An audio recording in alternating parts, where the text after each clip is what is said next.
இது வந்து ஒரு ரொம்ப முக்கியமான மேடை. நான் மதிக்கிற ரொம்ப ரெஸ்பெக்ட் பண்ணுற பல கிரியேட்டர்ஸ் ஒரே மேடையில் உட்காந்துருக்காங்க. அவங்க எல்லாருக்கும் என்னுடைய வணக்கம். இந்த படத்தை முதல்ல தயாரித்த அருண் சார், அவரை தான் முதல்ல மீட் பண்ணேன் நான் இந்த படத்தில். அவரையும் தினகர் சாரையும், அப்புறம் ஆஃப்கோர்ஸ் சகோதரர் ரஞ்சித். முதல்ல நன்றி சொல்லிக்கிறேன் இந்த படத்தில் எனக்கு பணியாற்றுறதுக்கு வாய்ப்பு கொடுத்தது. ஏன்னா ஆக்சுவலாக முதல்ல இந்த படம் வந்து அவங்க செட்டப் பண்ணியிருந்தது வந்து அவங்க ஒரு ஐடியாவில் இருந்தாங்க. அப்புறம் வந்து நான் ரொம்ப சில விஷயம் நான் வந்து இன்னும் கொஞ்சம் புஷ் பண்ணி பண்ணுறேன் அப்படின்னு சொல்லி சில ரிசோர்ஸஸ் கேட்கும்பொழுது அதுக்கு முகம் சொல்லிக்காமல் இந்த படம் வந்து ரொம்ப நல்லா வரணும் அப்படின்னு சொல்லி அதையெல்லாம் அனுமதித்து என்னுடைய சில முன்ன பின்ன கொஞ்சம் வேலைகள்லாம் கொஞ்சம் தள்ளி போனால் கூட க்ரியேட்டிவ் ஃப்ரீடம் கம்ப்ளீட்டாக கொடுத்து இந்த படத்தை வந்து என்னுடைய முழு திருப்திக்கு என்னை பண்ண அனுமதிச்சதுக்கு அவங்களுக்கு நன்றி சொல்லிக்கிறேன். இந்த மேடையில் கைத்தட்டலாம். தினகரன் சிவலிங்கம் இந்த படத்தை இயக்கியிருக்காரு.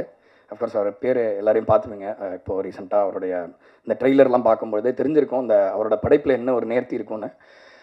முதல்ல வந்து நான் இங்கே ஆக்சுவலாக ஒரு மியூசிக் டைரக்டராக வரதை விட அவரோட ரசிகனாக தான் இங்கே வந்திருக்கேன்னு சொன்னோம். ஏன்னா முதல்ல அவரை மீட் பண்ணும்போது அவர் பேசுகிறதுக்கே என்னடா காசு கேட்குறாருன்ற மாதிரி இருந்தது. ஏன்னா ரியாக்ஷனே வராது. நம்ம ஏதாவது அனுப்புவோம், ஐடியா அனுப்புவோம், நல்லா இருக்கு அப்படின்னு சொல்லிட்டு விட்டுருவார்.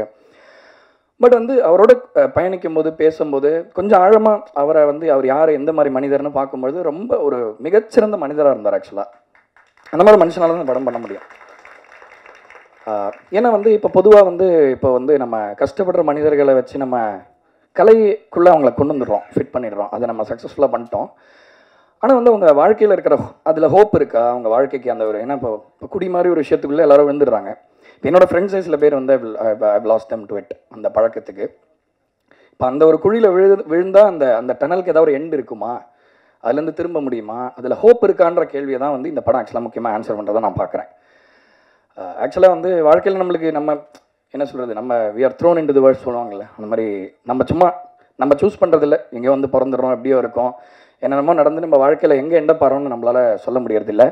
அந்த மாதிரி ரொம்ப அன்ஃபார்ச்சுனேட்டான சில மனிதர்கள் வந்து வல்னரபுளாக இருக்கிற நேரத்தில், எஸ்பெஷலி அவங்க வீக்காக இருக்கிற மொமெண்ட்டில் இந்த மாதிரி விஷயத்துக்குள்ளே போய் விழும்பொழுது அவங்கள ஒரு மாதிரி ஹோப்லெஸ்ஸாக தான் நம்ம பார்க்குறோம்னு நினைக்கிறேன். ஏன்னா வந்து நம்ம மீம்ஸ்லாம் நம்ம பார்த்து சிரிக்கிறோம், குடிச்சிட்டு ரோட்டில் கலாட்டா பண்ணுறவங்களாம் பார்த்து நம்ம நிறைய என்டர்டெயின்மெண்ட் நம்ம ப்ளஷர் ட்ரா பண்ணுறோம் ஆக்சுவலாக அதுலேருந்து.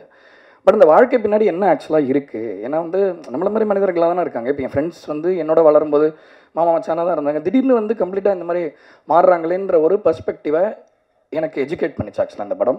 ஸோ எனக்கு வந்து படம் இல்லை, ஒரு பாடமாக அமைஞ்சது இந்த படம். ஸோ அதனால் இதில் பணியாற்றினது என்னுடைய பெரிய பெருமையாக நினைக்கிறேன், இந்த படத்தில் கொலாபரேட் பண்ணது. ஸோ தேங்க்யூ தினகர், அதுக்கு என்னுடைய வாழ்த்துக்கள். இந்த படம் கண்டிப்பாக நல்லா பண்ணும் அப்படின்னு நான் நம்பி தான் இந்த படம் பண்ணியிருக்கேன்.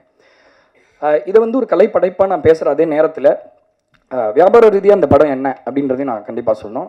நான் வந்து இந்த படம் வந்து முதல்ல வந்து ஒரு ரொம்ப ஆர்டிஸ்டிக்கான ஃபிலிமை, ரொம்ப ரியலிஸ்டிக்காக இருக்கும், ஆஃப்கோர்ஸ் ப்ரெட்டென்ஷியஸாக இருக்காது, ரொம்ப யதார்த்தமான படமாக இருக்கும்னு பார்க்க ஆரம்பித்தேன். பட் என்னை ரொம்ப சர்ப்ரைஸ் பண்ணிச்சு இந்த படம். அவ்வளோ என்டர்டெய்னிங்காக. ஏன்னா இப்போ வந்து ஒரு விஷயத்தை நம்ம சொல்ல நினைக்கிறோம், ஒரு சமுதாயத்தில் அதை எடுத்து வைக்கிறோம் அப்படின்னா பொதுவாக எல்லாரோட ரியாக்ஷன் என்னவா இருக்குன்னா, எதுக்குங்க இந்த மாதிரி விஷயத்தை நான் பார்க்கணும், ஏன் நான் அன்கம்ஃபர்டபுளாக ஏதாவது ஒரு விஷயத்தை புரிஞ்சுக்கணும் அப்படின்னு சொல்லி இப்போ நிறையவே கேட்குறாங்க. இப்போ நான் சில அந்த மாதிரி படைப்புகள் இன்வால்வ் ஆன போது முதல்ல அந்த கேள்வி வந்து, எதுக்கு சும்மா இருக்க மாட்டீங்களா நீங்களாம், ஏதாவது பண்ணிட்டே இருக்கீங்க அப்படின்னு கேட்குறாங்க. ஸோ இந்த படம் வந்து எல்லாரையும் இந்த விஷயத்தை வந்து மக்களை என்டர்டெயின் பண்ணியும் சொல்ல வேண்டிய ஒரு கட்டாயத்தில் இந்த படம் இருக்குது. அதை வந்து ரொம்ப அருமையாக கையாண்டிருக்கார் இயக்குனர், நான் நினைக்கிறேன். அது கண்டிப்பாக நான் பாராட்டணும். ஏன்னா இன்றைக்கி இருக்கிற வர்த்தக சூழ்நிலையில் ஒரு நல்ல படைப்பை, வெற்றிகரமான படைப்பை மாற்றுறதுக்கும் நம்மளுக்கு எல்லாருக்குமே பொறுப்பு இருக்குது. அந்த பொறுப்பையுமே உணர்ந்து அவ்வளோ சிறந்த ஒரு படமாக, ஒரு கம்ப்ளீட் படமாக இதை ஆக்குனது எனக்கு ரொம்ப நான் பார்த்து பிரமிச்ச ஒரு விஷயமா இருந்தது. அதே மாதிரி இந்த படத்தில் பாடலாசிரியர்கள் பற்றி கண்டிப்பாக நான் பேசணும்.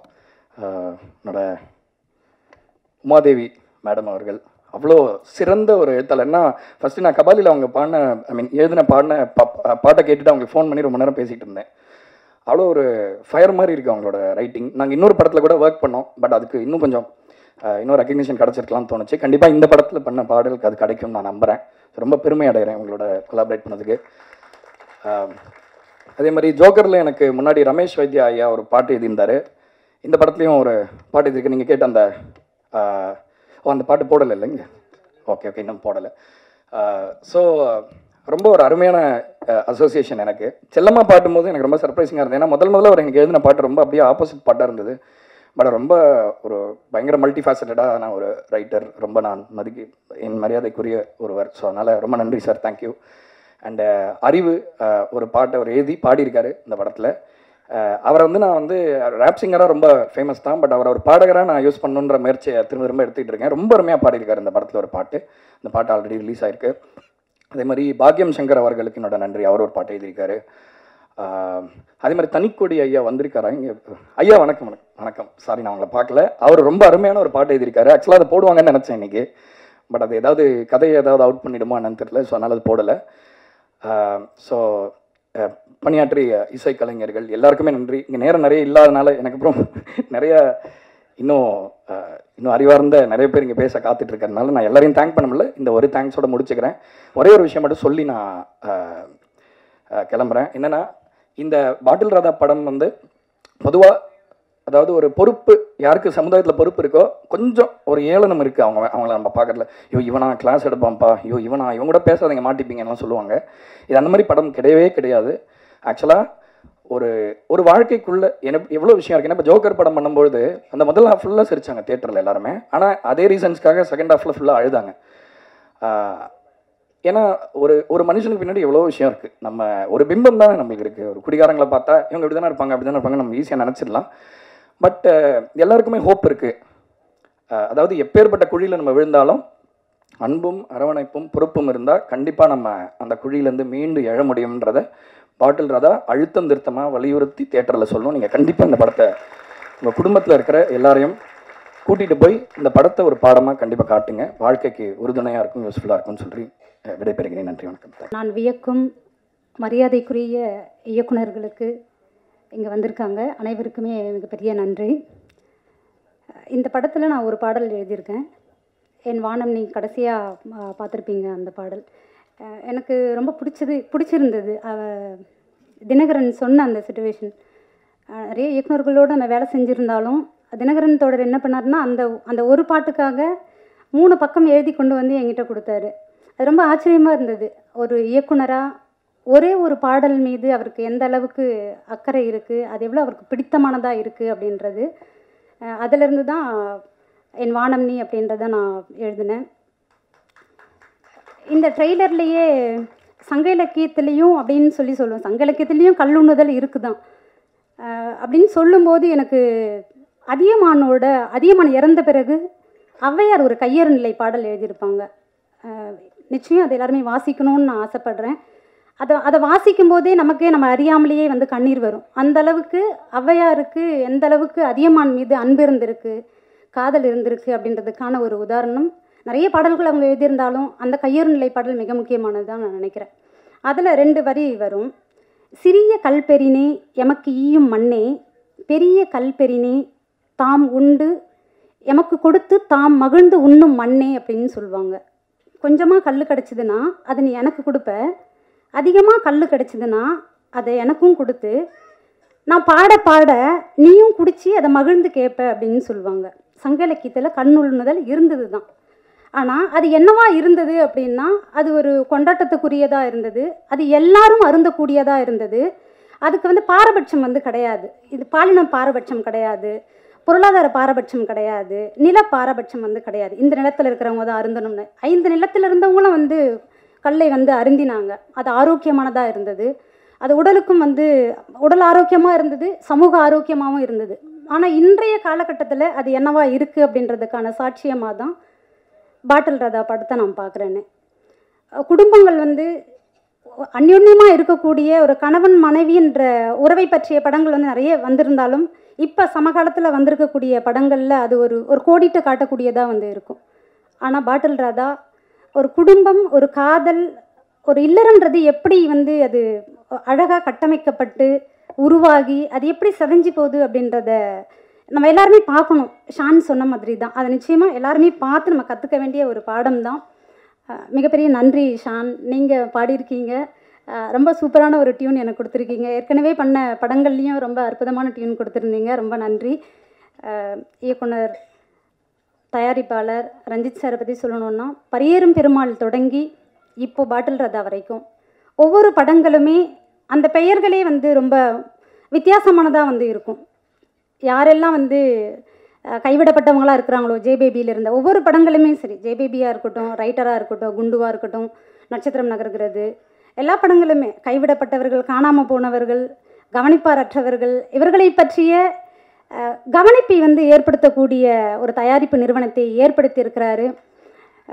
தோழர் நினச்சிருந்தா அதை வந்து அனிதாவோட பேர்லேயோ அவரோட பேர்லேயோ கூட ஒரு தயாரிப்பு நிறுவனத்தை வந்து ஏற்படுத்தி இருக்க முடியும். ஆனால் இந்த சமூகத்திலிருந்து நாம் பெற்ற கல்வியாக இருக்கட்டும், அறிவாக இருக்கட்டும், பொருளாதாரமாக இருக்கட்டும், இந்த சமூகத்திலிருந்து எதையெல்லாம் நாம் பெற்றோமோ அதை இந்த சமூகத்திற்கு திருப்பி கொடுப்பவர்கள் தான், குறைந்தபட்சம் 1/3 பங்காவது இந்த சமூகத்திற்கு திருப்பி கொடுப்பவர்கள் தான் மாமனிதர்கள் அப்படின்னு பாபா சாஹேப் அம்பேத்கர் சொல்கிறாரு.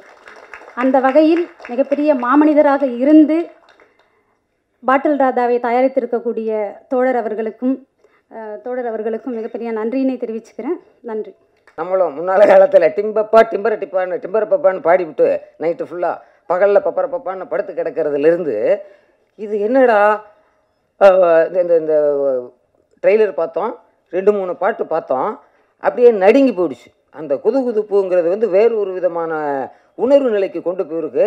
அதில் இருக்கிற ஒவ்வொரு சென்டிமீட்டரையும் மில்லிமீட்டரையும் அந்த அந்த இது வேறு சின்ன மில்லிமீட்டரையும் நம்ம அதில் பார்க்க முடிஞ்சுது.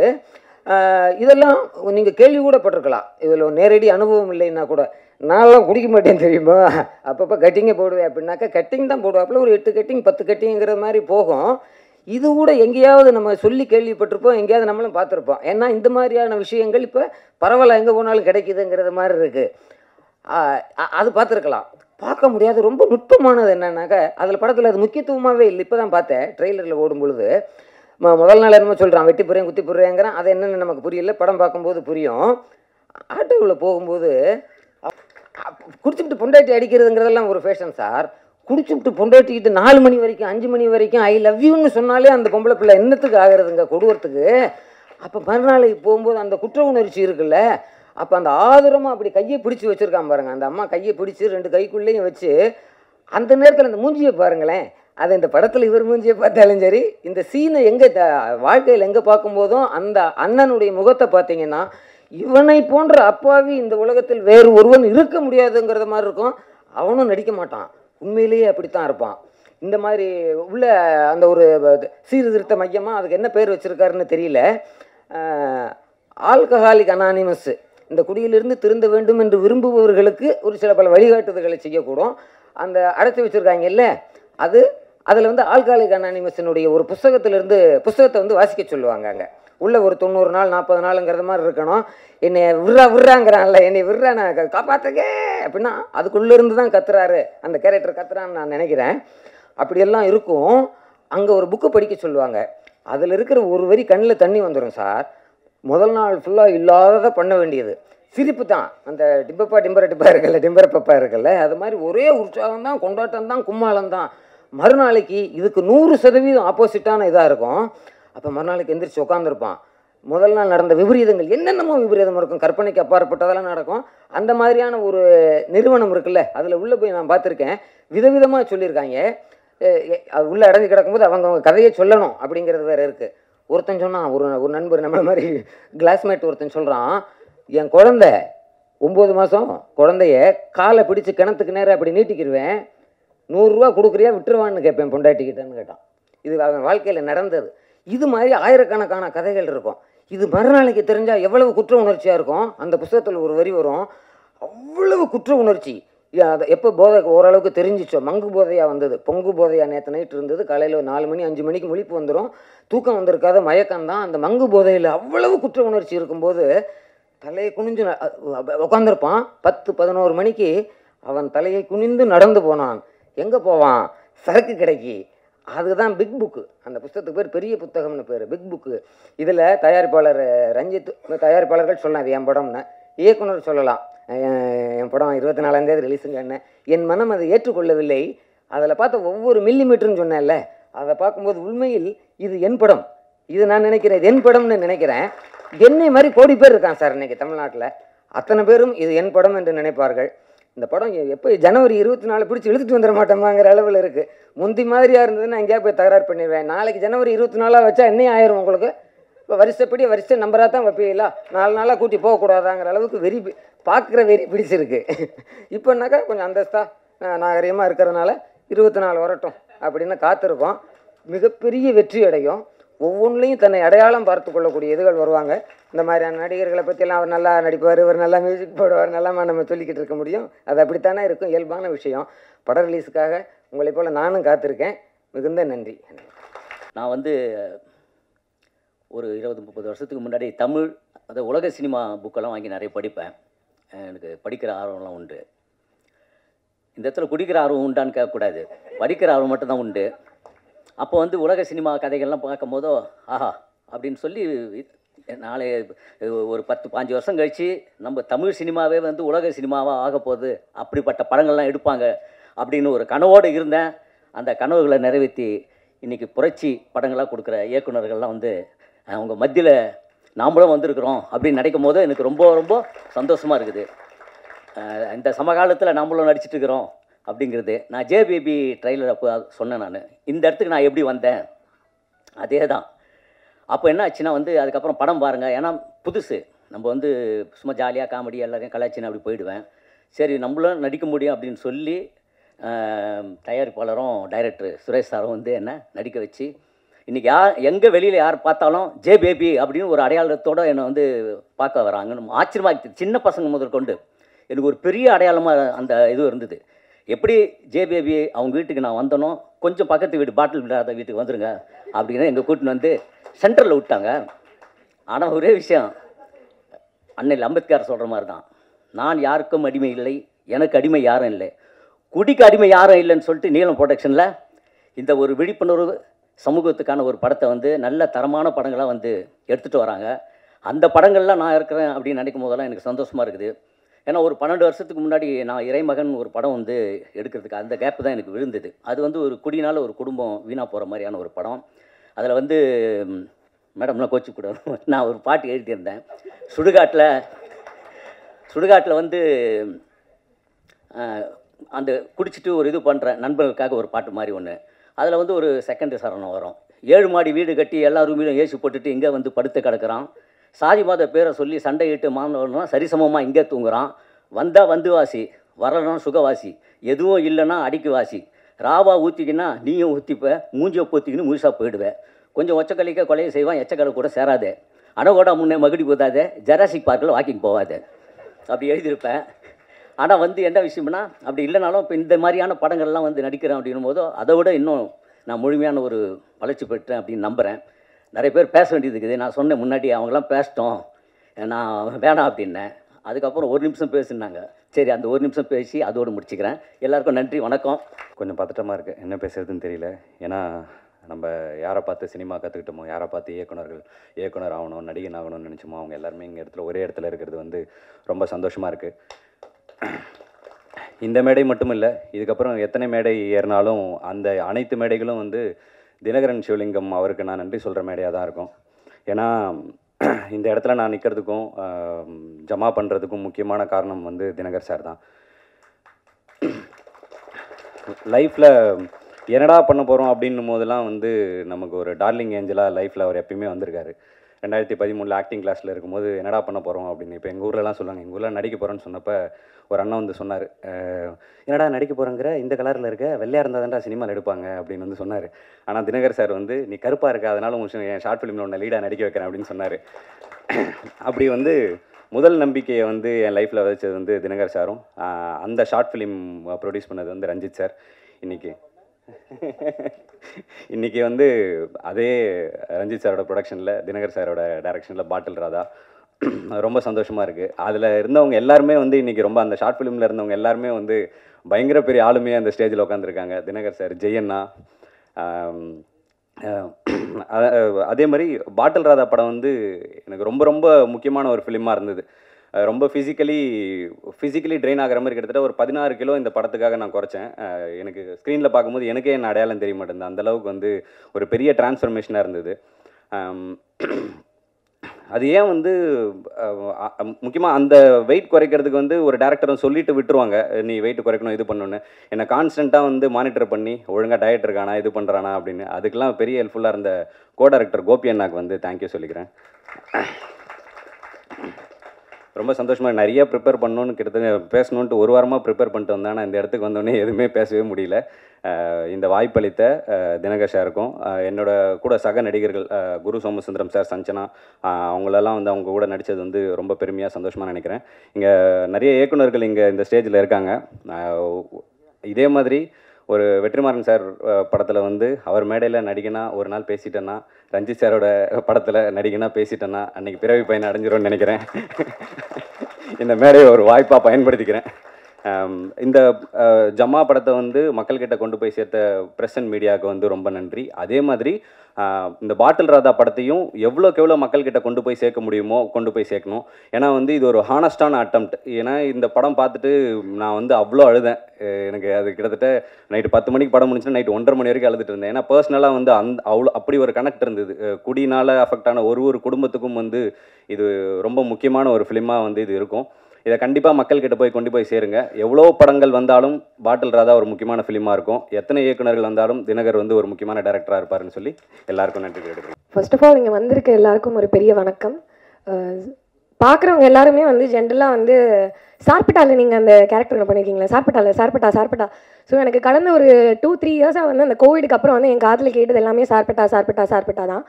அதுக்கப்புறமா நான் ரொம்ப எதிர்பார்த்து ரொம்ப காத்துக்கிட்டு இருந்த ஒரு படம் திருப்பியும் பாரஞ்சித் சார்கிட்டேருந்து வந்தது. பட் அவரோட ப்ரொடக்ஷன்லேருந்து. ஸோ நான் இந்த ஸ்டேஜை வந்து ஃபஸ்ட்டு தேங்க்ஸ் சொல்லி ஸ்டார்ட் பண்ணணும்னு நினைக்கிறேன்னா அது வந்து பாரஞ்சித் சாருக்கு.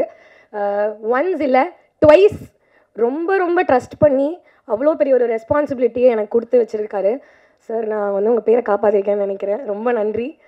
அண்ட் அதுக்கப்புறமா வந்து நான் ரொம்ப எதிர்பார்த்துட்டு இருந்த ஒரு படம் வந்து பாட்டில் வந்து குடி பழக்கத்தினால எப்படி வந்து ஒருத்தரோட வாழ்க்கை வந்து மாறி போகும், குடின்னு பற்றியே நம்ம ரொம்ப பேசிக்கிட்டு இருக்க டைமில் நான் பாட்டில் எனக்கு கற்றுக் கொடுத்த ஒரு விஷயம் என்னென்னா, நான் பாட்டில் ஷூட் பண்ணும்போது ஒரு 2-3 படம் ஷூட் பண்ணிட்டு இருந்தேன் சைமல்டேனியஸாக. ஒரு 3-4 months அப்படியே வந்து ரொம்ப பிஸியாக போயிட்டு இருந்தது. ரொம்ப சந்தோஷமாக இருந்தது. இப்போ இந்த மாதிரிலாம் திருப்பி ஒரு சான்ஸ் கிடைக்குமா, அப்படியே 3 films வந்து திருப்பி பண்ணிகிட்டே இருக்குமே. நம்ம பாட்டிலேருந்து இன்னொரு செட்டுக்கு போகிறோம், அங்கேருந்து இன்னொரு செட்டு. பட் அதை யோசிச்சு பார்த்துட்டே இருக்கிற டைமில் வந்து ஒரு சோகமும் கூடவே வந்து அது ஏன் தெரியல, அது ஒரு பழக்கம்னு நினைக்கிறேன் நமக்கெல்லாம். இவ்வளோ நல்லதாக ஒரு விஷயம் நடக்குது, இதுக்கப்புறம் எதுவுமே இல்லைன்னா ரொம்ப சோகம் இருக்கும் அப்படின்னு ரொம்ப நினச்சிட்டே இருந்தேன். கட்டு அதே மாதிரி கொஞ்ச நாள் கழித்து வந்து ஷூட்டெல்லாம் முடிஞ்சுது, ஒரு படமாக வந்தது, வேறு எந்த வேலையும் இல்லை. பட் அதுக்கப்புறம் திருப்பியும் பாட்டில் என்னோடய லைஃப்பில் வந்தது. படம் முடிச்சு எல்லோரும் ஒவ்வொருத்தராக வந்து படம் பார்த்துட்டு, நான் பர்சனலாக இன்னும் படம் பார்க்கல. ஸோ படம் எப்படி வந்திருக்கு என்ன எதுவுமே எனக்கு தெரியாது. பட் நான் அந்த எக்ஸ்பீரியன்ஸ்லேருந்து நான் எதிர்பார்த்துட்டு இருந்த விஷயம் எல்லாம் படம் ரிலீஸ் ஆகிறதுக்கும் ஒரு 10 நாள் 15 நாளைக்குள்ளேயே வந்து எனக்கு அவ்வளோ ஃபோன் கால்ஸ் வந்திருக்கு, அவ்வளோ பேர்கிட்ட இந்த அப்ரிசியேஷன். பட் அதுக்கெல்லாம் எப்படி ரியாக்ட் பண்ணுறதுன்னு கூட நான் இன்னும் கற்றுக்கல. அதுக்குள்ளேயே வந்து இங்கே ப்ரெஸ் மீட் வர ஆரம்பிச்சிருச்சு. 24th வரப்போகுது, படம் ரிலீஸ் ஆக போகுது. ஸோ இதுக்கெல்லாம் நான் ஒரே ஒருத்தருக்கு தேங்க்ஸ் சொல்லணும்னா எங்களோட டைரக்டர்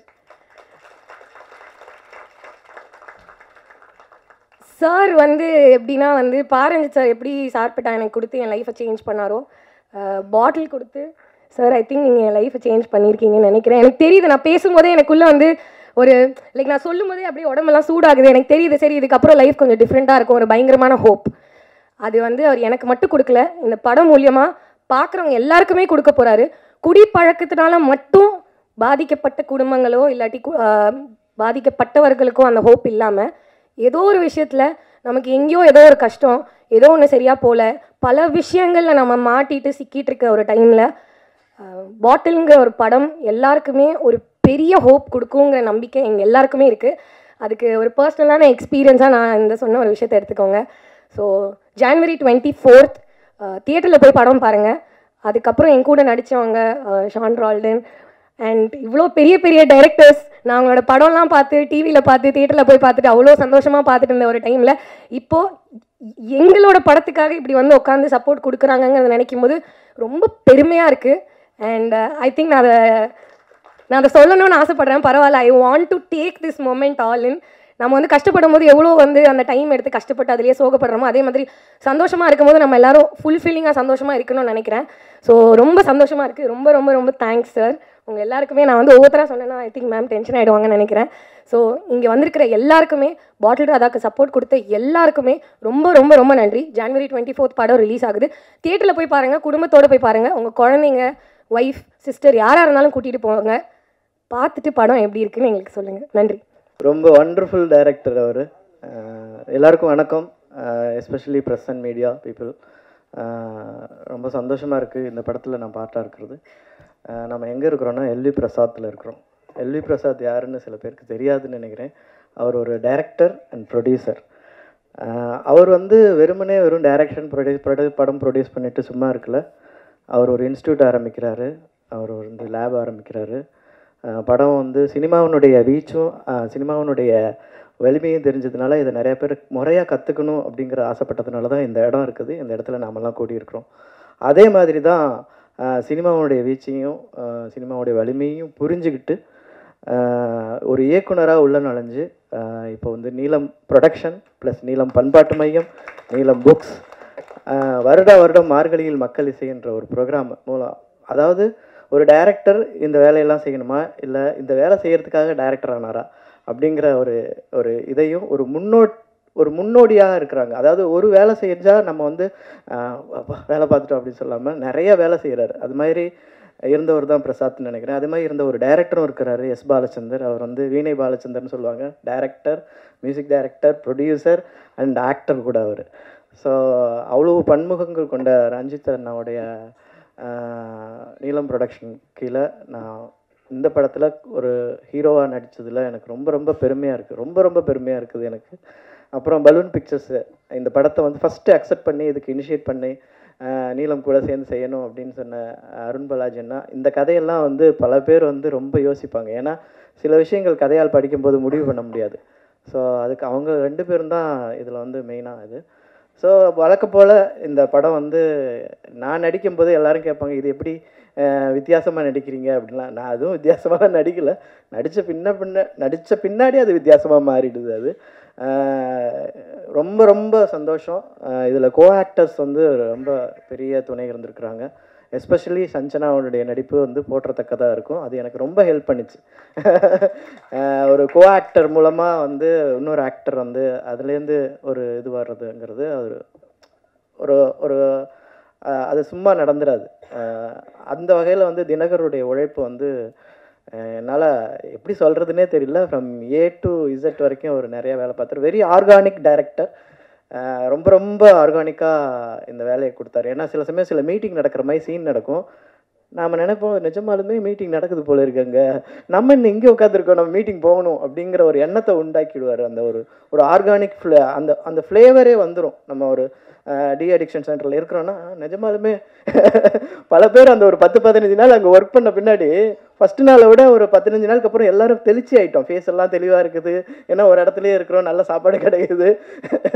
ஸோ அந்த மாதிரி அதாவது சொல்லுவாங்க, ஆக்டர் நடிக்கிறதுக்கான எக்காலஜியை நீங்கள் க்ரியேட் பண்ணி கொடுத்துட்டிங்கன்னா எல்லாருமே நடிக்க முடியும் அப்படிங்கிற அந்த வகையில் வந்து ரொம்ப அழகாக அந்த எக்காலஜியை வந்து தினகரன் உருவாக்கி கொடுத்தாரு. அந்த சூழ்நிலையை உருவாக்கி கொடுத்தாரு. அது வந்து எல்லாருக்குமே அந்த நம்மளால் ஓபி அடிக்க முடியாது. என்ன அவருக்கு தானே க்ளோஸ் போகுது, நம்ம இப்படி ஓரமாக உக்காந்துக்கலாமே, இல்லை அவங்க அங்கே போய் உக்காந்தா தான் நமக்கு இது வருது அப்படிங்கிற அந்த அளவுக்கு ஒரு எக்காலஜி க்ரியேட் பண்ணார். எனக்கு ரொம்ப பிடிச்சிருந்தது. இந்த படம் வந்து எல்லோரும் பார்க்கணுன்னு ஆசைப்பட்றேன். எல்லோரும் பார்க்கணுங்கிறதுக்காக சில வேலைகளும் செஞ்சுருக்கிறேன். அது வந்து சக்ஸஸ் ஆகிருக்கிறது வந்து படம் பார்த்தவங்க சொன்னதுலேருந்து எனக்கு சக்ஸஸ் ஆகிருக்குன்னு நினைக்கிறேன். ஏன்னா நான் வந்து ஒரு படிப்படியாக வளர்றேங்கிறத நம்புகிறேன். ஏன்னா வெறும் எமோஷன்லேருந்து வர ஆரம்பிச்சிது, ஒரு ஆசையிலேருந்து வர ஆரம்பிச்சிது. ஏன்னா சத்தியமாக நான் சொல்கிறேன், நான் நடிகன் ஆகணும்னு கனவுல கூட நினச்சது கிடையாது. என்னுடைய காலேஜ் டேஸ் ஆகட்டும், ஸ்கூல் டேஸ் ஆகட்டும், என் ஃப்ரெண்ட்ஸ் ஆகட்டும், யாருமே நம்ப மாட்டாங்க. சோமா நீ நடிக்கிறியா அப்படின்னு நானே என் கண்ணாடி பார்த்து சொல்லிக்குவேன். அந்த மாதிரி அப்படி தான் நான் வந்து கூத்துப்பட்டறைக்குள்ளே வந்தேன். எனக்கு வந்து வேலை செய்ய தெரியும். எந்த வேலை கொடுத்தாலும் செய்வேன். இப்போ வந்து நான் வந்து இந்த படம் மூலமாக ஒரு 2-3 பேருக்கு ரொம்ப நன்றி சொல்லிக்கிறேன். ஒன்று வந்து இந்த படம் எழுதினதுக்காக தினகரன் எனக்கு, ப்ரொடியூஸ் பண்ணதுக்காக நீலம் மற்றும் பலூன் பிக்சர் அவங்களுக்கு. அப்புறம் வந்து என்னுடைய மேக்கப் மேன் அவர் வந்து அப்போ இருந்தார். அவர் பேர் Libin. Thank you very much. Good evening everyone. நான் ஆக்சுவலாக லேட்டாக வரல, ஐம் ஆன் டைம்.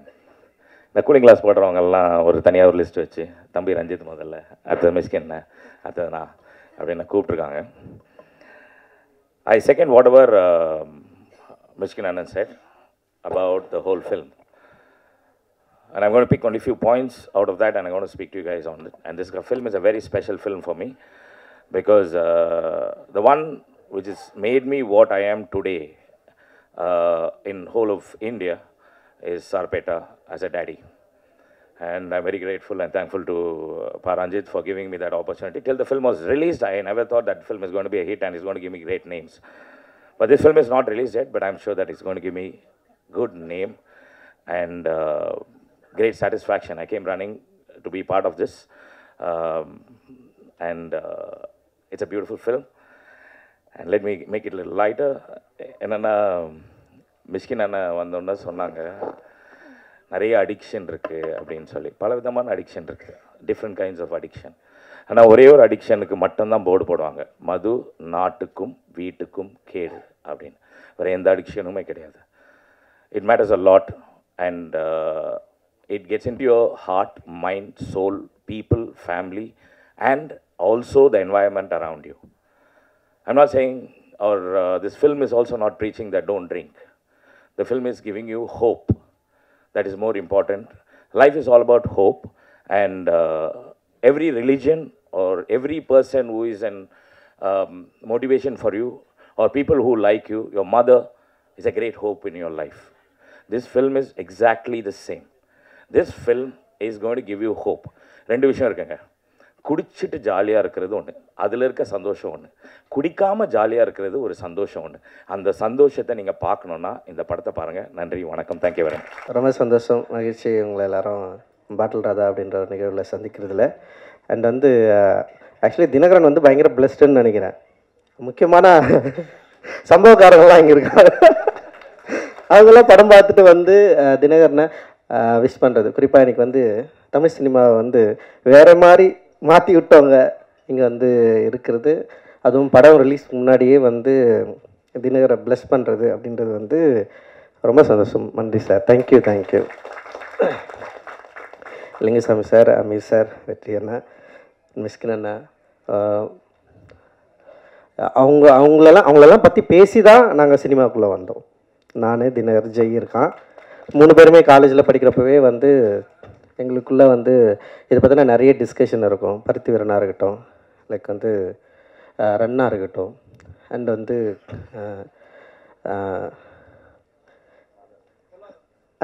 இல்லை ஒரு எமோஷ்னலாக இருக்கு. பொல்லாதனா இருக்கலாம். பொல்லாதனை விட நாங்கள் பயங்கரமாக பேசுனது வந்து ஆடுகளம் பற்றி தான். ஆடுகளம்ல இருக்கிற அந்த கேரக்டர் கிளைமேக்ஸு, அவன் ஏன் வந்து கத்தி அவன் குட்டான், அவன் சருணானா இல்லையா, இல்லை வந்து அவன் ஏன் செத்தான் அப்படின்றதுக்கு நான் ஒரு கிளைமேக்ஸ் சொன்னேன். நான் பேட்டைக்காரன் ஏன் வந்து செத்து போயிடுறான் அப்படின்னா, நான் என்ன சொன்னேன்னா, பேட்டைக்காரன் சாவலைன்னா உயிரோட தான் அவன் கொண்டு வாண்டா அவனை அப்படின்னு நான் சொன்னேன். அவன் எதுவும், ஆனால் இவனுக்கு என்ன சொன்னாங்கன்னா, பேட்டைக்காரன் கடைசியில் திருந்துறான் அப்படின்னு சொன்னாங்க. நான் சொன்னேன், சத்தியமாக அவன் திருந்த மாட்டான் அப்படின்னு நான் ஒன்று சொன்னேன். அண்ட் வந்து அஞ்சாத இருக்கட்டும், அண்ட் வந்து ஓனாய் மாட்டிக்குட்டியும் அவருடைய சினிமாக்குள்ள அந்த மனித உணர்வுக்குள்ள குறிப்பாக வந்து ஒரு திருநங்கை கேரக்டரை வந்து அவர் பயன்படுத்தி அப்படி பேச வச்சார்ல, அந்த ஒரு நிமிஷம் ஒரு 2 நிமிஷம் கதை இருக்கும், ஒரு பயங்கரமாக எமோட்டான நான். ஸோ இவ்வளோ இன்ஸ்பயரான ஒரு அண்ணன்களுக்கு முன்னாடி, இயக்குநர்களுக்கு முன்னாடி அவங்கள பார்த்து இன்ஸ்பயர் ஆகி நாங்களும் படம் எடுக்க வரணும்னு சொல்லிட்டு ஃபஸ்ட்டு நான் வந்துட்டேன். காலேஜில் நான், ராஜா, ஜெய், தினகர் எல்லாருமே வந்து ஒரே இயர்மெட்டில் இருந்தால் நிறைய பேர் வந்தாங்க எங்களோட சேர்ந்து. ஸோ நான் வந்து ஃபர்ஸ்ட்டு டைரக்டர் ஆகிட்டேன். அண்டு 2வது ஜெய்யானா, 3வது வந்து தினகர் வந்திருக்கான் இப்போது, அண்ட் ராஜா வந்து ஆர்ட் டைரக்டராக இருக்கான். ஸோ எங்களுக்கு வந்து உண்மையிலேயே இது ரொம்ப சந்தோஷமான, ரொம்ப மகிழ்ச்சியான மேடை. ஸோ நான் அவங்க 2 பேரையும் வந்து ரொம்ப கெஞ்சி கேட்டுக்கிட்டேன், படம் பண்ணாதீங்கடா, அனிமேட்டர் ஆகும்டா, அனிமேஷன் டைரக்டர் ஆகும்டா, அனிமேட் படம் பண்ணுங்கடா, இது பயங்கரமான வேர்ல்டு, அதுக்குள்ளே போங்கன்னு சொல்லிட்டு நான் எவ்வளோ புஷ் பண்ணேன். ஆனால் அவனுக்கு வந்து இல்லை தமிழ் சினிமாவில் வந்து இயக்குநர்களுக்கு தான் வந்து ஒரு ஸ்டார் அந்தஸ்து இருக்குது, அதனால் அவர் வந்து ரொம்ப முடியாதமாக வந்துட்டானுங்க. ஆனால் அவனுக்கு வந்தோடனே எனக்கு பயமாயிடுச்சு, வந்து உடனே என்கிட்ட தான் அசிஸ்டன்ட் டேரக்டராக சேருன்னு சொல்லிட்டு வந்துட்டானுங்க. இப்போ நான் வந்து ரொம்ப என்னென்னா அசிஸ்டன்ட் ஃப்ரெண்டுன்னு சொல்லிட்டு அது ஒரு இது எடுத்துக்கக்கூடாதுன்னு நான் கொஞ்சம் பயந்தேன். நான் ஒரு ஃப்ரெண்டுன்னு சொல்லிட்டு அவங்க உள்ளே வந்து ஏற்கனவே ஒர்க் பண்ணுற அசிஸ்டன்ட் டைரக்டர்ஸை கோ டைரக்டர்ஸை டிஸ்டர்ப் பண்ணக்கூடாது, அந்த மாதிரி இன்ஃப்ளூயன்ஸ் இவங்க பண்ணக்கூடாதுன்னு சொல்லிட்டு அவங்கள ரொம்ப அசிஸ்டன்ட் டைரக்டராகவே ட்ரீட் பண்ணேன், ஃப்ரெண்டாகவே ட்ரீட் பண்ணல. அதுக்கப்புறம் கிட்டத்தட்ட ஒரு 5-6 வருஷம் எங்கள் ஃப்ரெண்ட்ஷிப்பே காணாமல் போயிடுச்சு. நாங்கள் பேசிக்கிறதே இல்லை, பேசிக்கவே மாட்டோம். அவன் பாட்டுன்னு வருவானுங்க, ஒர்க் பண்ணுவானுங்க, போவானுங்க. அப்புறம் வந்து வேலையில் ரொம்ப கருணையற்று இருந்தேன் நான். அதனால் அவனுங்க ரொம்ப பயந்து தான் வேலை செஞ்சானுங்க. ஆனால் பயங்கர எஃபர்ட் போட்டானுங்க. நிச்சயமாக என்னுடைய மற்ற உதவி இயக்குனர்கள் எந்த அளவுக்கு சிரத்தையோடு என்னுடைய வெற்றிக்கு, என்னுடைய திரைப்படத்துக்கு பாடுபட்டார்களோ அதே போல் வந்து பாடுபட்டவர்கள் தான் இந்த 2 பேருமே. ஸோ என்னுடைய உதவி இயக்குனர்களும் இன்றைக்கி வந்து படம் பண்ணிட்டுருக்கிறப்போ என்னுடைய நண்பர்களாக, என்னோடய உதவி இயக்குனர்களாக அவங்களும் இன்றைக்கி வந்து படம் பண்ணுறாங்க, படம் பண்ண போகிறாங்க. அண்டு இதை பார்க்குறப்போ வந்து உண்மையிலேயே வந்து ரொம்ப சந்தோஷமாக இருக்குது. அண்டு ஸோ அப்புறம் நீலமில் படம் பண்ணுறது வந்து ரொம்ப ஈஸின்னு சில பேர் யோசிக்கலாம். இந்த மாதிரி கண்டென்ட்னா நீலமில் பண்ணிடலான்னு சொல்லிட்டு. ஆனால் கதை எடுத்துன்னு வந்து கொடுக்குறவங்களுக்கு தான் தெரியும். ஒவ்வொரு முறையும் படிச்சுட்டு கரெக்ஷன் சொல்லி டென்ஷன் ஆகிடுவானுங்க அவங்களே. சில பேர்லாம் வந்து இதுதான் ஃபைனல்னு சொல்லிட்டு சண்டை போடுற அளவுக்குலாம் போயிடுவானுங்க. அந்த மாதிரி தான் வந்து ஒவ்வொரு முறையும் வந்து படிச்சுட்டு இது ஒர்க் ஆகலைன்னா ஒர்க் ஆகலை, ஒர்க் ஆகுனா ஒர்க் ஆகுது. ஆனால் எல்லா ஸ்கிரிப்டும் முடிஞ்ச அளவுக்கு நானே படித்து நானே வந்து அதுக்குள்ளே ஒர்க் பண்ணுவேன். ஸோ இதில் வந்து இது வந்து ஒர்க் ஆகலைன்றது வந்து செகண்ட்ரி. பட் ஆனால் இது மூலமாக நம்ம என்ன சொல்ல வரோம், நம்ம என்ன பேசுகிறோம் சொசைட்டிக்கு, சினிமா அப்படின்றது வந்து நான் வந்து உண்மையிலேயே வந்து ஒரு என்டர்டெயின்மெண்ட் மீடியமாக நான் பார்த்து உள்ளே வரல.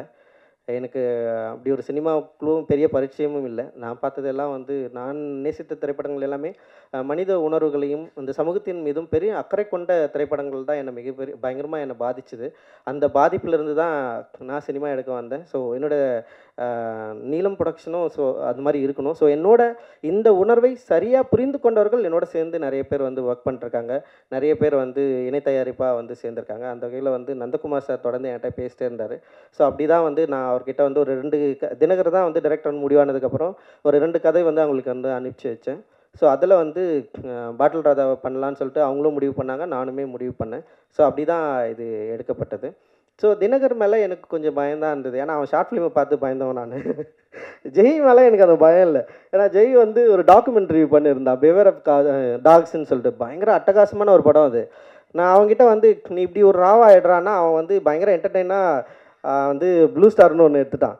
இவன் வந்து எப்படின்னா பயங்கர லவ்வு ஒரு என்டர்டெயினாக தான் இருப்பான் அப்படின்னு பார்த்தா இவன் பயங்கர எமோஷ்னலான ஒரு படம் எடுத்துன்னு வந்திருக்கான். டோட்டல் கான்ட்ராஸ்ட் 2 பேருமே.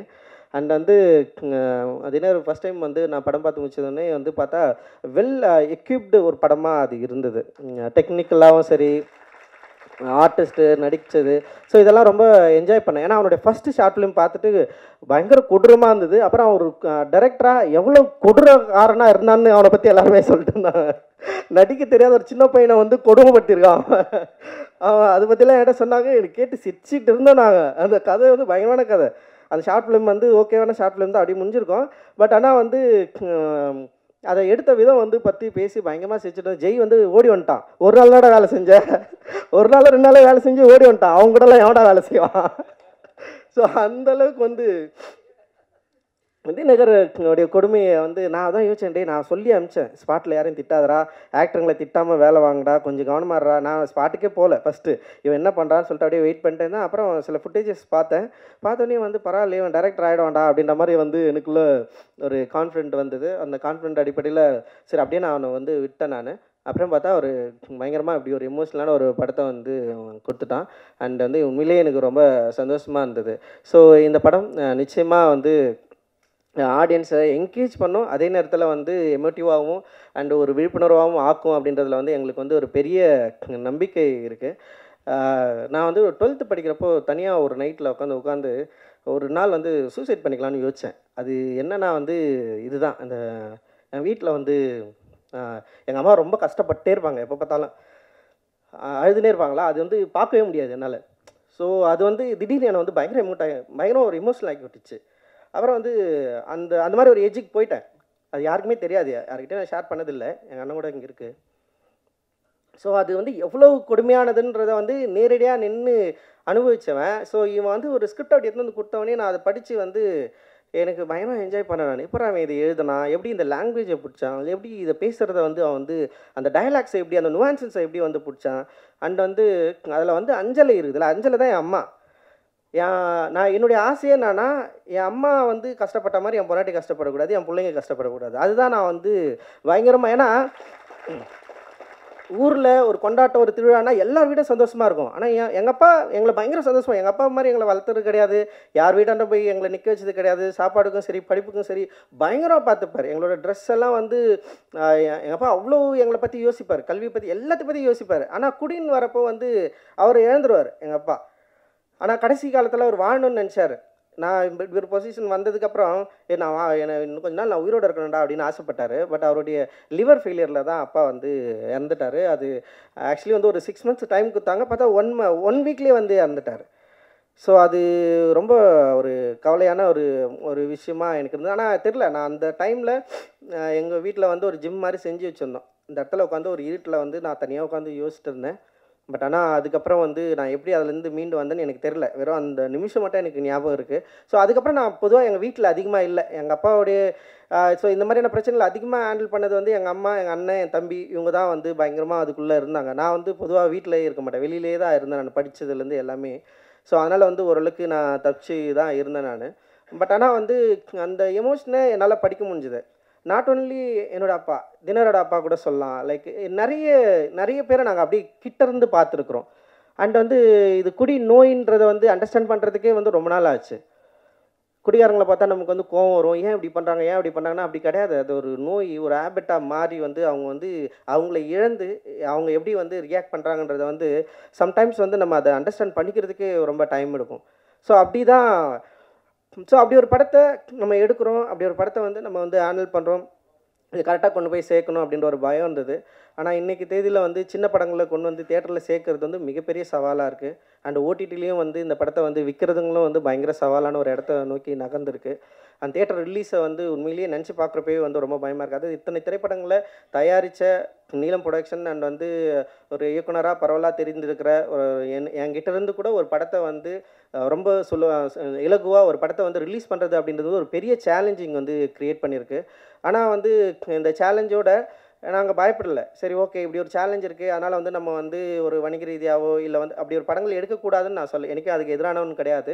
பட் ஆனால் வந்து அப்படி ஒரு திரைப்படங்கள் எடுக்கிறதுக்கான ஒரு வாய்ப்புகள் இருந்துமே ரொம்ப ஸ்ட்ரிக்டாக சில ரூல்ஸை டிசைட் பண்ணி சில லிமிடேஷனை கிரியேட் பண்ணி இப்படி ஒரு திரைப்படங்கள் தான் எடுக்கணும், இப்படி தான் இருக்கணும், என்ன சவாலாக இருந்தாலும். இப்போ என்னுடைய எல்லா திரைப்படங்களும் வந்து வெற்றி தோல்வியை மீறி ஆடியன்ஸ் இதை எப்படி அக்செப்ட் பண்ணுறாங்க தான் நாங்கள் பார்த்துட்டே இருக்கிறோம். இதோட வெற்றியோட ரேஷியோ வந்து எப்படின்னா ஒவ்வொரு படத்துக்கும் மாறுபடும். எல்லா படங்களுமே வந்து லாபகரமான படங்களா அப்படின்னா வந்து அதில் சில கேள்விகள் இருக்குது. ஆனால் எல்லா படங்களும் தோல்வி படமாலாம் இல்லை. அது எந்த வகையிலனா வணிக ரீதியாக நாங்கள் வந்து லாபம் ஈட்டாமல் போயிருக்கலாம். ஆனால் அந்த படம் உருவாக்கின விவாதங்கள், அந்த படம் வந்து ஏற்படுத்தியிருக்கிற தாக்கம், அந்த படம் ஏற்படுத்திருக்கிற விழிப்புணர்வு இருக்குல்ல, அப்புறம் அந்த படம் இன்ஃப்ளூயன்ஸ் பண்ணுது. இதுக்கப்புறம் வர நிறைய ரைட்டர்ஸை, ஆக்டர்ஸை இன்ஃப்ளூயன்ஸ் பண்ணுதில்ல. ஸோ அந்த மாதிரியான ஒரு ஆர்ட் ஒர்க்கை நம்ம தொடர்ந்து குத்துட்டே இருக்கிறோம் அப்படின்ற ஒரு பலம் இருக்குல்ல, அதுதான் வந்து என்ன பண்ணுதுன்னா ஒரு அட்ரினலின் மாதிரி வந்து புஷ் பண்ணிட்டே இருக்குது, நம்ம தொடர்ந்து பண்ணிட்டே இருக்கணும். ஸோ இவ்வளோ பேர் வந்து பாராட்டினோன்னே எனக்கு வந்து பயங்கர எனர்ஜி ஆயிடுச்சு. என்னடா இது வந்து நம்ம எனக்குமே வந்து சோர்ந்துடக்கூடாது அப்படின்ற மாதிரி எனக்கு தோணுது. ஸோ வந்து அதுதான் வந்து நாங்கள் தொடர்ந்து புஷ் பண்ணிட்டே இருக்கிறோம். அண்ட் வந்து டெஃபினட்டாக என்றைக்குமே வந்து ஃபர்ஸ்ட் படத்துலேருந்தே எனக்கு வந்து மீடியாவோட சப்போர்ட் என்றைக்குமே இருந்துகிட்டே இருக்குது. நேர்மறையான விமர்சனமும் சரி, எதிர்மறையான விமர்சனமும் சரி, என்னை பற்றி அதிகமாக விவாதிக்கிறது, நீலமை பற்றி பேசுகிறது, நீலம் தயாரிப்புகளை பற்றி பேசுறது. இதை இன்னொரு பிரச்சனை ஒன்று இருக்குது. எங்கள் திரைப்படங்களில் வந்து நாங்கள் ஒன்று ஹேண்டில் பண்ணுவோம், எல்லாமே ரஞ்சித்தோட படமாகவே விமர்சனம் பண்ணுவாங்க. ஒரு ஃபஸ்ட்டு படம் டைரக்டர் படம் சில எக்ஸ்கியூஸ் இருக்கும்.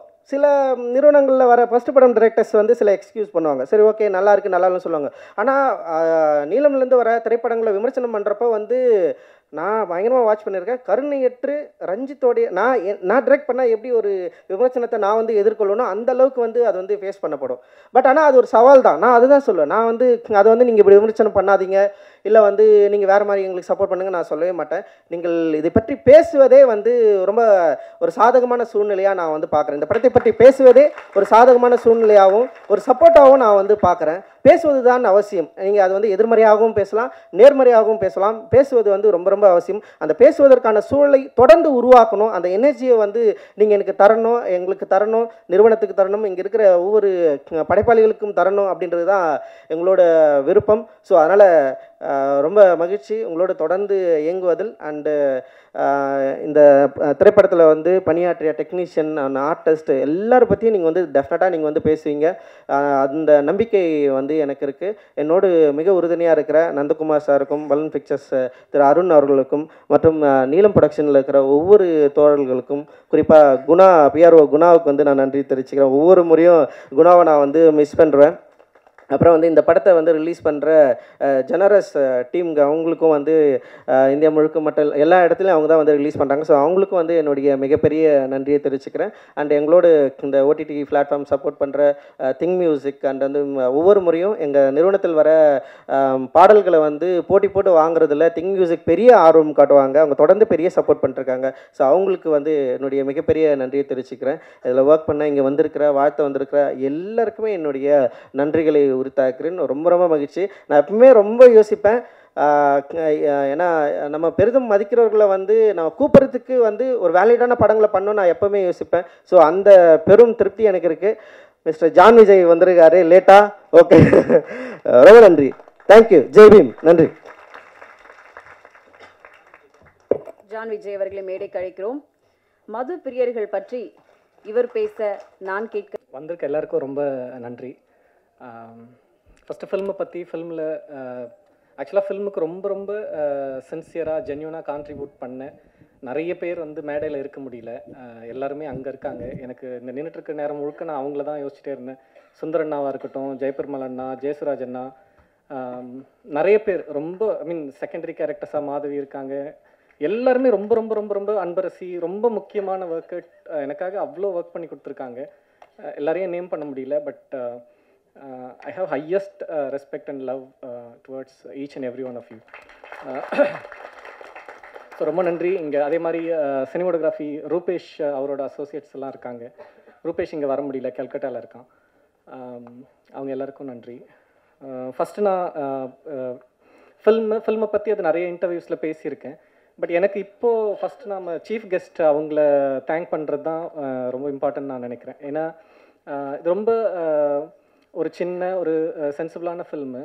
இதை வந்து ப்ரிவியூக்கு ரஞ்சித் கூப்பிட்ட உடனே வெற்றி சாராக இருக்கட்டும், அமீர் சாராக இருக்கட்டும், again Lingusamy sir and Mysskin sir, இவங்க வந்தது பார்த்துட்டு அதோடு மட்டும் இல்லாமல் இங்கே இன்றைக்கி ட்ரெய்லர் ஈவெண்ட்டுக்கு வந்திருக்கிறது அப்படிங்கிறது ரொம்ப பெரிய அவங்களோட இட் ஷோஸ் தேர் கேரக்டர் அப்படி தான் நான் நினைக்கிறேன்.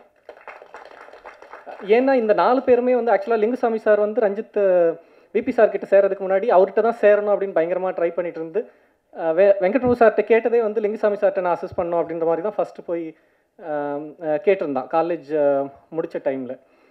ஒவ்வொருத்தவங்களுக்கும் அவ்வளோ கிட்டத்தட்ட தமிழ் சினிமாவை ஒவ்வொருத்தவங்க அவங்க ஓன் வேல ரீடிஃபைன் பண்ணவங்க இவங்க எல்லாருமே. அமீர் சாரோட பருத்தி வீரன் அவ்வளோ அதை டிஸ்கிரைபே பண்ண முடியாது. கிட்டத்தட்ட ஒரு மிராக்கிள் தான் அந்த ஃபில்மு. அதே மாதிரி வெற்றி சாரோட பொல்லாதவன் பார்த்தப்ப எனக்கு ஃபஸ்ட் டைம் தமிழ் ஃபில்மில் எனக்கு இப்போ கப்போலாவோட காட்ஃபாதரில் வந்து கிட்டத்தட்ட ஒரு 15 கேரக்டர்ஸ் நம்ம பிக் பண்ணி ஒவ்வொரு கேரக்டர்ஸை பற்றியுமே ஒரு படமே பண்ண முடியும். அதே மாதிரி வந்து பொல்லாதவனில் பார்த்தோம்னா ஃபஸ்ட் டைம் அவ்வளோ டிஃபைன்டாக அத்தனை கேரக்டர்ஸ் வச்சு ஒரு ஸ்க்ரீன் பிளே வந்து பார்க்க முடிஞ்சுது. அதுக்கப்புறம் ஆடுகளம் பார்த்தோம்னா ஆடுகளம் நான் கிட்டத்தட்ட அது ஒரு லைப்ரரி மாதிரி நிறைய டைம் நான் ரீவிசிட் பண்ணுற ஒரு ஃபில்ம். அவர் மிஷ்கின் சாரோட அவரோட ஒர்க் இருக்கட்டும். அகைன் மிஷ்கின் சார் இப்போ இல்லை, பட் ரீசெண்டாக பார்த்தாலும் மார்டின் மேக்டோனா அப்படின்னு ஒரு ஃபில்ம் மேக்கர், அவர் வந்து அந்த 3 பில்போர்ட்ஸ் அவுட்சைட் எபிங்ஸ் மிசோரின்னு ஒரு படம் பண்ணிருக்காரு. நான் அது பார்த்ததுலேருந்தே ஒரு அமெரிக்காலேருந்து இப்படி ஒரு வாய்ஸோட ஒரு ஃபில்ம் மேக்கர் இருக்கானா அப்படின்னு அவர் நிறைய ஃபாலோ பண்ண ஆரம்பித்தேன். அவரை பற்றி ரீசெண்டாக ஒரு இன்டர்வியூவில் அவர் வந்து பேச ஆரம்பிக்கிறாங்க. ஒவ்வொருத்தவங்களும் அவ்வளோ ஃபைனாக அவங்க கிராஃப்ட் மேலே அப்படி ஒரு பேஷனட்டாக இருக்கவங்க இங்கே வந்திருக்கிறது அப்படிங்கிறது ரொம்ப மகிழ்ச்சி எனக்கு. ரொம்ப நன்றி சார் எல்லாருக்கும். So balloon pictures Arun Balaji அண்ணா அவர் வந்து சும்மா ஒரு 1.5 நிமிஷம் 2 நிமிஷம் தான் ஒரு ஐடியாவாக சொன்னேன் இந்த கதை. அதை கேட்ட உடனே நம்ம பண்ணலாம் அப்படிங்கிற மாதிரி சொல்லிட்டு இதை ஸ்டார்ட் பண்ணாங்க. அதே மாதிரி அவரோட ஃபேமிலி மெம்பர்ஸ் எல்லாரும் அவங்க ப்ரொடக்ஷனில் அவர் கூட இருந்தவங்க, அவங்களுக்கு ரொம்ப நன்றி சொல்லிக்கிறேன். நந்தகுமார் சார் இல்லை, அவருமே இவ்வளோ நேரம் வந்து இந்த படத்துக்கு வந்து ஒரு சின்ன முகசுளிப்பு இல்லாமல் நிதானத்தோடு இந்த படத்தை இவ்வளோ தூரம் கொண்டு வந்து நிறுத்தியிருக்காங்க. அவங்க 2 பேருக்கும் என்னோட ரொம்ப மனமார்ந்த நன்றிகள். அடுத்தது வந்து நடிகர்கள் சோமனனா இருக்கட்டும், சஞ்சனா, பாரி, அபி, அசோக், ஈவன் மாறன் அண்ணன், ஜான்விஜ் அண்ணன் எல்லாருமே வந்து நிறைய பேர் இங்கே உட்காந்துட்ருக்காங்க. எனக்கு இவங்க எல்லாருக்குமே ஒரே ஒரு தான் நான் சொல்கிறது. எனக்கு ஃபஸ்ட் டைம் ஃபிலிம் பண்ணுறோம். நிறைய எனக்கு எடுக்கிறதுலையுமே நிறைய சேலஞ்சஸ் இருந்தது, நிறைய புரியாமல் இருந்தது, லிமிட்டேஷன் இருந்தது.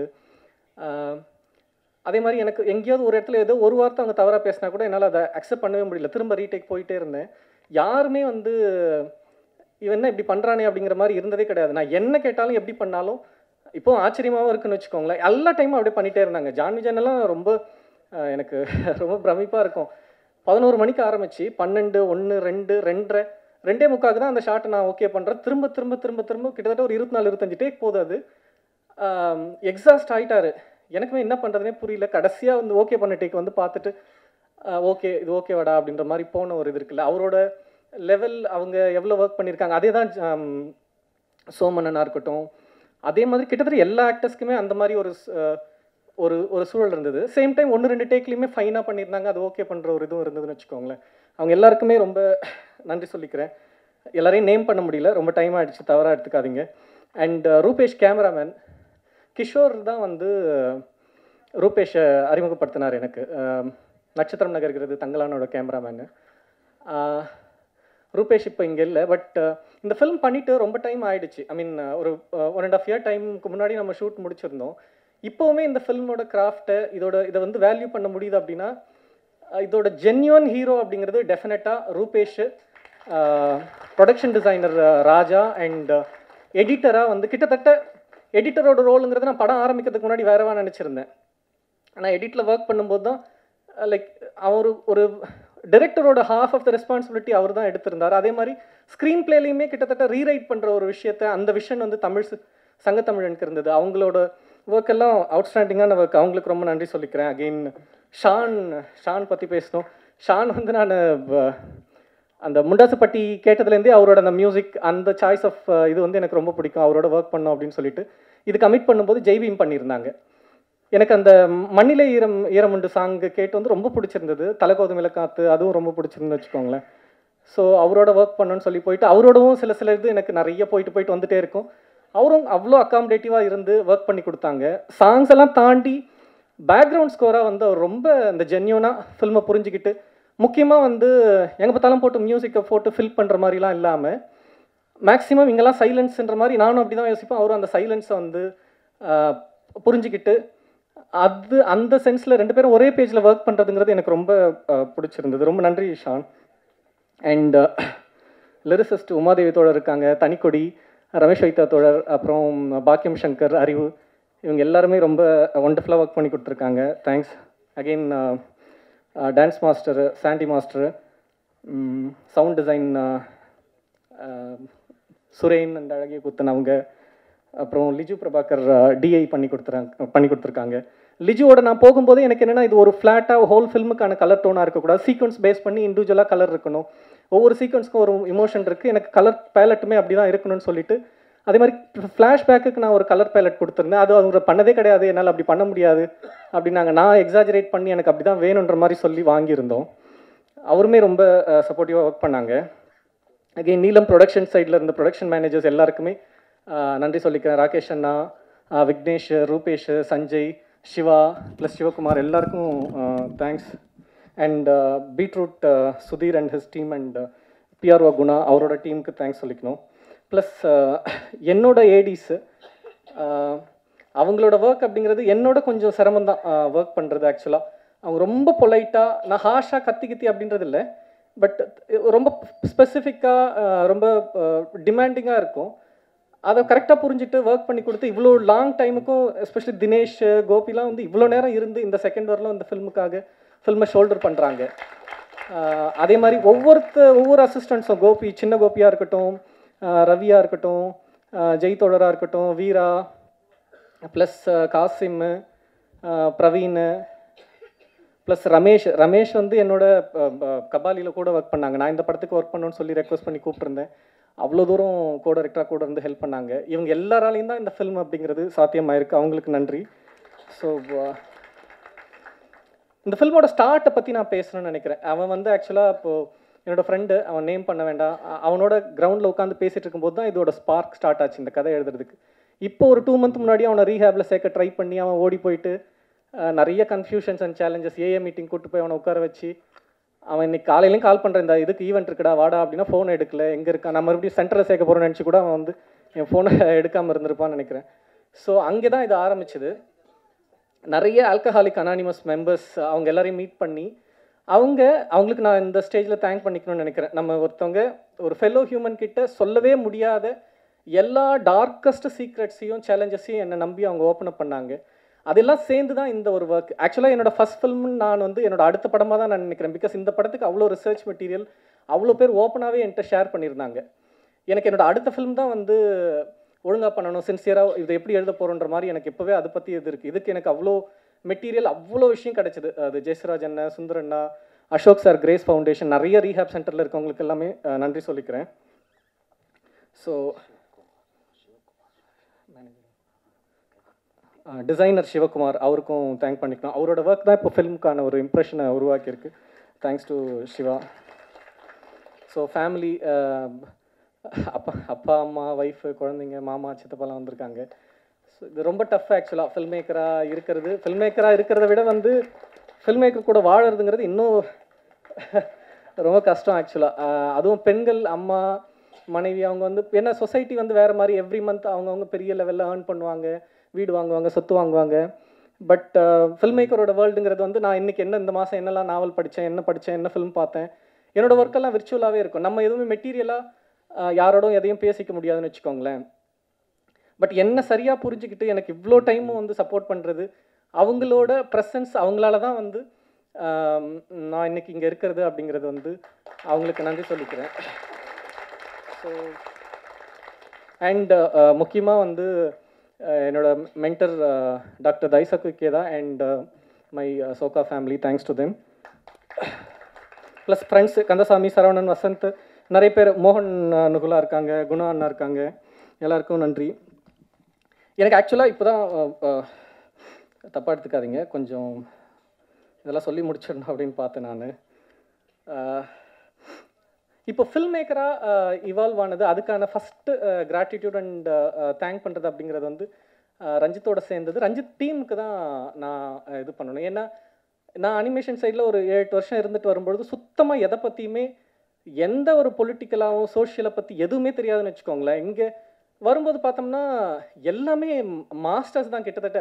அதையும் தொடரலாம், நீங்கள் என்ன டாபிக் கொடுத்தாலும் வந்து நிறுத்தாமல் 3 days 4 days பேசிகிட்டே இருப்பார், எதை சொன்னாலும் பேசுவார். அவ்வளோ ஒரு ஆக்சுவலாக காலாக ஒர்க் பண்ணும்போது ஃபோனில் ஏதோ ஒரு டவுட்டு கேட்டு நான் ஃபோனை லவுட் ஸ்பீக்கரில் வச்சுட்டு போகிறேன், அது போயிட்டே இருக்கும் 3-4 hours. அவர் இத்தனைக்கும் குண்டு ஒர்க் பண்ணிட்டு இருக்காரு. அவர் அவ்வளோ டைம் அவர் வந்து எக்ஸ்பிளைன் பண்ணிட்டு இருக்காரு. எதை பற்றி பேசினாலும் பேசிக்கிட்டே இருப்பாங்க. ஒரு பக்கம் அதையும் தொடர்னா சுரேஷ் அண்ணா இன்னொரு சைடு, எந்த பாலிடிக்ஸ் எதுவுமே தெரியாதவருக்கு, ஆனால் ஃபில்மோட ஏஸ்தட்டிக் அதை பற்றி பேசுவாங்க. ஜெய் ஒரு பக்கம், அண்ட் ஜெனி, பார்த்தி, அந்த மாதிரி நிறைய அவங்க எல்லாரோட டிஸ்கஷனும் அவங்கள்ட்டேருந்து உள்வாங்கிக்கிட்டதோட தொடர்ச்சி தான் நான்.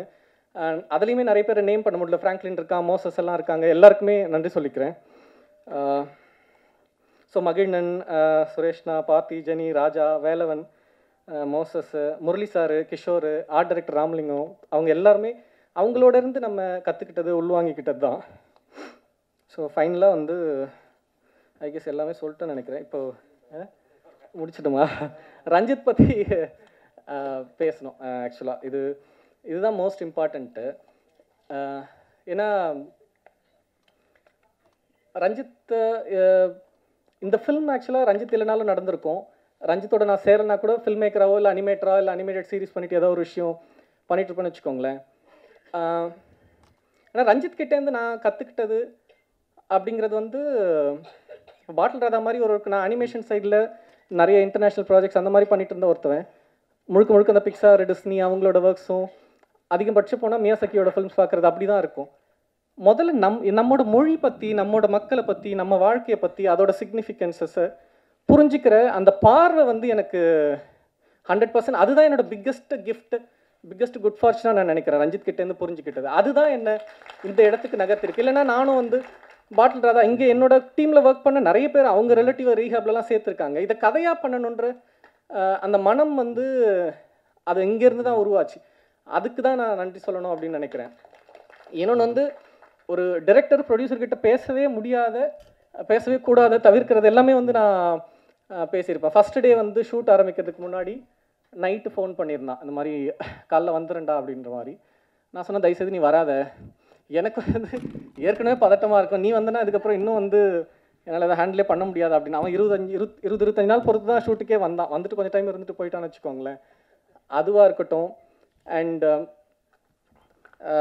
சீன் எடுக்கும்போதே கூட ஒரு சீன் வந்து எனக்கு சுத்தமாக பிடிக்கவே இல்லை, இது ரொம்ப கேவலமாக இருக்குது, நான் ரீஷூட் பண்ணிக்கிறேன்டா அப்படின்ற மாதிரி சொன்னதுக்கப்புறம் தான் நம்ம எப்படி இப்படி ஒரு ப்ரொடியூசர்கிட்ட இந்த மாதிரி வார்த்தையில் நம்ம சொல்கிறோமே அப்படின்ட்டு எனக்கு இதாச்சு. இப்படி சொல்லியிருக்கூடாதுல்ல அப்படின்ற மாதிரி. அப்புறம் அவன் எடுத்துட்டு வான்ற மாதிரி பார்த்து நல்லா தாண்டா இருக்குது, அது விட்டுரு, அடுத்ததுக்கு போடா அப்படின்ற மாதிரி சொல்லியிருந்தான்.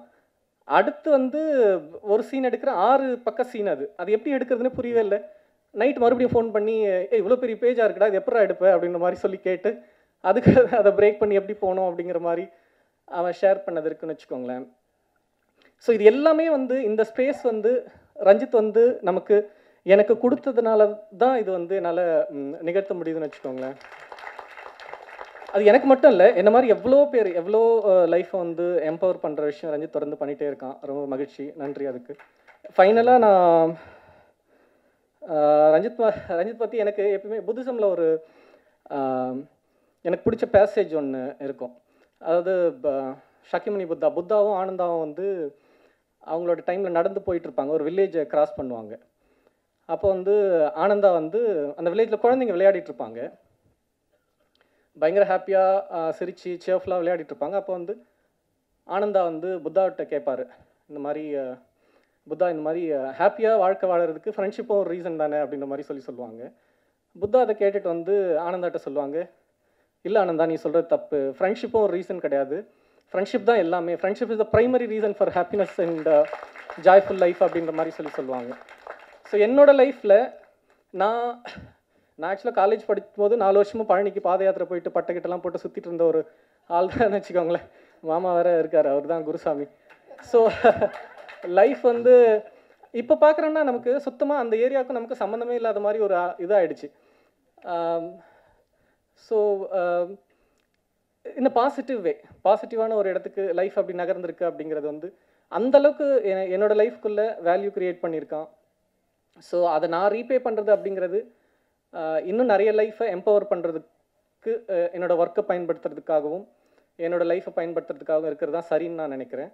I'll continue to do that. Thank you so much. Thanks to everyone. Thank you.